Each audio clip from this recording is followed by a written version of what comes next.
So all the things you're doing with the wealth is for this purpose in mind. Like argument.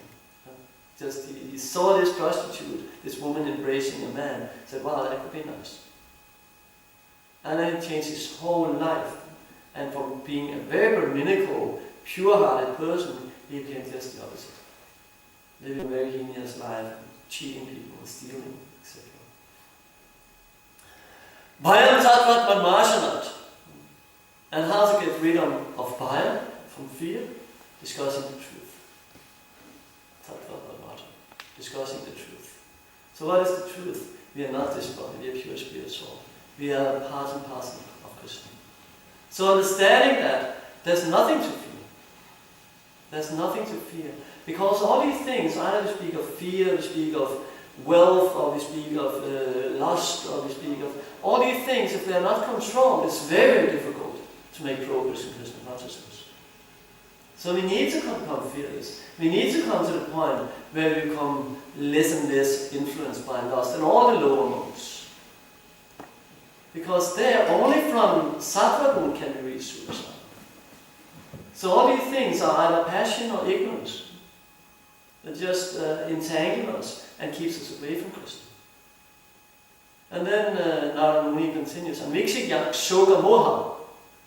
So how to get rid of Soka and Moha, illusion and suffering, lamentation? Amikshikya, by discussing what is spiritual and what is material. And that is what Krishna declares in Bhagavad Gita, that's knowledge. To understand what is spiritual and what is material, and the combination, relationship between them, the sambandha jnana there. That's knowledge. And everything else he declares is ignorance. So we need to know what is spirit and what is matter, and how can I differentiate? How can I see I'm not this material body, I'm actually spirit, but I'm captured or caught, imprisoned within this machinery, yantra rupa and maya, consisting of maya. This yantra, this machine, made out of maya, made out of the illusion energy. Amikshika Sukma, Dambat Mahat Upashaya. How do we get rid of pride? Dambat Mahat Upashaya. By serving Mahats, the great souls, the devotees. By serving the devotees, we become free from pride. So how that exactly works is that Krishna simply removes, like all other anarthas, when we act in a proper way, when we do what we are meant for, then Krishna automatically removes the anartha. Anartha nivritti will automatically take place. So that's Krishna taking care. Krishna is removing the pride. And that's one of the very, very difficult obstacles on the path of devotional service. And one of the things that can make us end up like that. Being on the right path, but all of a sudden the mind can deviate us due to pride. Because pride will turn into offenses. Offenses will turn into offenses to devotees, which we know that's the mad elephant offense that completely destroyed Bhakti-Rasa. So all these things, Amikshika Sukma and pride, all these things are the obstacles. But Narada Muni is giving great ways of how we can get rid of them. And then it says Yoga Dharana Maunena. How to get rid of the obstacles in performing yoga. Either it's Bhakti Yoga or Ashtanga Yoga. Maunena. By gravity. Like Nectar of Devotion mentioned, gravity is one of the qualities of devotion. So gravity does not mean you go around with mouth like gravity. Avoid. So gravity does not mean that you are always very heavy or you look very, very brave. But gravity means very thoughtful, not frivolous, but being very thoughtful, not doing useless activities, thinking before one speaks. That's gravity. Being serious, being thoughtful. Himsat karma dinihaya. And one can give up violence by being free of lust. Or Prabhupada translated actually, karma here is envy. Very connected. So being free of envy, you can give up all kind of violence. Because what makes people actually kill the animals? It's envy. There's a great satisfaction. That's why you see sometimes people killing animals, whether it's flies or insects or whatever. There's some satisfaction. I'm the lord of this creature. His destiny is completely in my hands. I can kill him if I want. So it's a great satisfaction to sit down in your dining table, right, and eat something. That's the highest form of control. I'm not even only killing you, I'm eating you. Right? So sit down and eat someone. That's control. That's being the Lord. So that's our problem. We are envious of other living entities. Prabhupada doesn't necessarily use envy as you want something from that person. You just don't allow that person to be free. And allow the person to experience happiness and satisfaction. I'm in control. I'm the Lord of all I survive. He's my enemy and I've killed him, other enemies will also be killed. So much is mine now, will increase in the future, more and more. So this is how demonic people think. But taken to Krishna consciousness, we are declaring war on the demonic qualities. We are saying no more. We don't want this anymore. We don't use speaking yesterday. Intoxication, all these things. Because it's obvious to see this suffering coming from it. So you say, no more. No, I don't want this anymore. But the nature of mind, especially when we come to the mode of goodness and everything becomes cozy again, and we are somehow peaceful, naturally the mind will start going, oh yeah, you can do it. You can do it in a mode of goodness way. And now you see them, they got all these cigarettes, not with fire, but electronic cigarettes. I don't know how it works. Them. Huh? Them. Them. Okay. But it's still very unhealthy, right? Or what? Yeah, they found out they give lung cancer just the same as cigarettes. Yeah. So many things, and they try to make it a little more, a little more in the mode of goodness. You cannot even call it goodness, but a little more healthy or whatever, a little more natural, right? But no, you just end up with a new problem because they are manipulating nature. So constantly we are trying to get out, but then there will be some advertisement, either on a billboard or within our mind. Right? Maya will just make some advertisement somehow, or externally and internally. And then if you're not very fixed, if you're not very, very clear of what will happen, that's why we have the story of Arjuna. Here's what will happen. You'll go to hell. Because what is most sinful? Sinning when you don't know or sinning when you know? There's karma by stepping on an ant, but if you kill the ant, knowingly, what's more karma?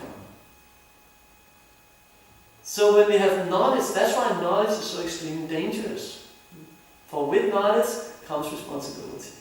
So we're not only getting knowledge, we get the highest, the confidential knowledge, most confidential knowledge. We get the highest transcendental knowledge of who is Krishna and who are we. And what is our Sambhava. No higher knowledge. Ultimately Prayojana.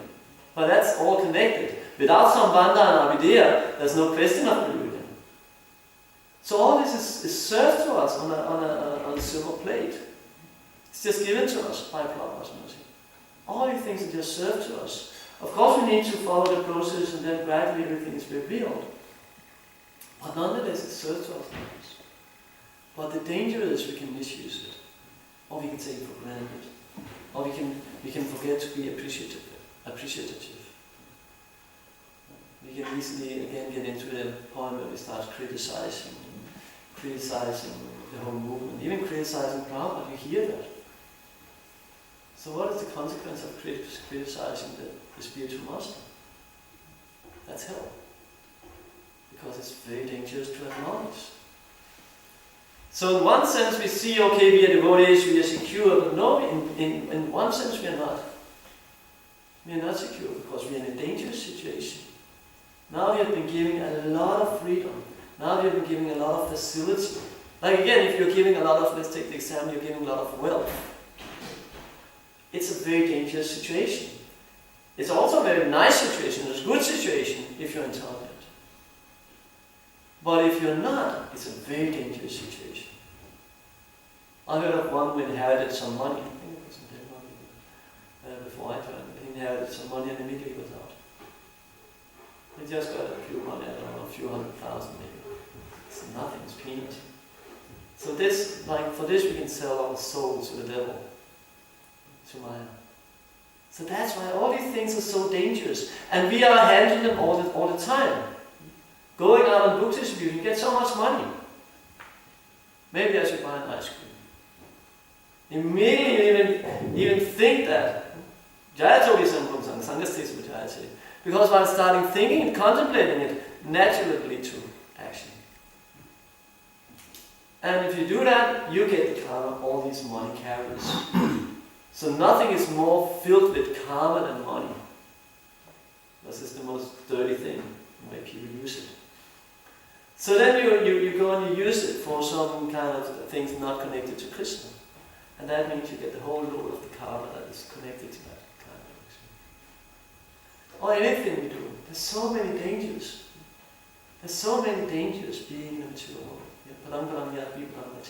For every step we take, there's danger. Because at any moment we can forget Krishna. If you're not constantly reminded, what is the consequence? What is the consequence of stupidity? What is the consequence of sin? So that helps us. That's our security net. That helps us because we don't be sick. We don't want to suffer like that. So that helps us in times when we are in a weak position. That helps us. That makes us strong. So Krishna says there's the negative restriction. There's the negative restriction, but the ultimate solution is paramdrishta, the higher taste. But the higher taste will not come until we're living according to what Krishna asks us to do. That's the only way to get the higher taste. So that's why we need to know what is the dangers and how to counteract them. So immediately lust is there, okay, how to give up lust? Asankara, by determination. How to be free from the desire or greed for wealth. Discussing the disadvantages. So how to be free from all kind of wealth, because you can say in one sense Maya is wealth, Durga Devi. So it's not only money, it's not only gold, it's anything you think about in the material sphere. That's some kind of wealth. So how to get rid of it? Discussing the disadvantages. And this is what we're doing in the story of Caitanya. We're discussing the disadvantages, and on top of that, and side benefit, we get the paramdrishta. Just in the end of this chapter, I think you will get the paramdrishta. Ultimately, prayojana, going back to that. So that's our position. But we should be very careful every step we take on this path, because there's so many dangers along the way. And the test Maya will give will become bigger and bigger and bigger and more tempting. So we need to become strong. It's like you're inside the house full of fire. You need to find out, okay, you need to be very fixed on how do I get out of here. So the more you know in advance, okay, there's a window over there, the door is over there, I cannot get to the door, there's too much fire. Maybe if I jump through the window, I have a chance. Whatever. You need to know what is the way out, right? I'll get up on the first floor and jump from the balcony, or there's a tree out there. Yeah, I can jump from the balcony to the apple tree. We could do that here. So you're out there, you shouldn't even speak about that. Let's say it's fine out. You get out on the balcony, you just jump in the apple tree and you can't fall down. Because you know you have knowledge, right? But if you're first time out there, how do I get out of here? And you spend very valuable seconds just thinking, oh, what will I do? And then you panic. And then the flames take you. So unless we know exactly how to deal with whatever situation we are in, because it will not come, often it doesn't come gradually. All of a sudden it's just there in front of us.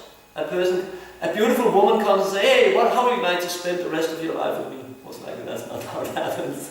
Well, or at least a loss, or somebody happens, right? You see somebody. So how to deal with that?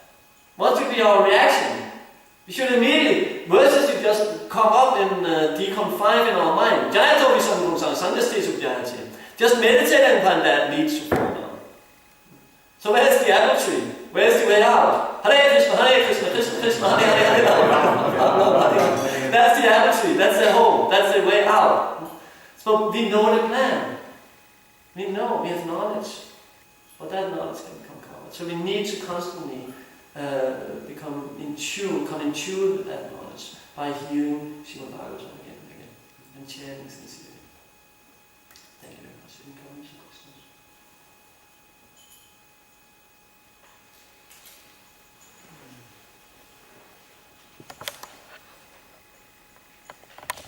That's very clear. Okay. Grandarat Srimad Bhagavatam ki Jai, Srila Prabhupada ki Jai.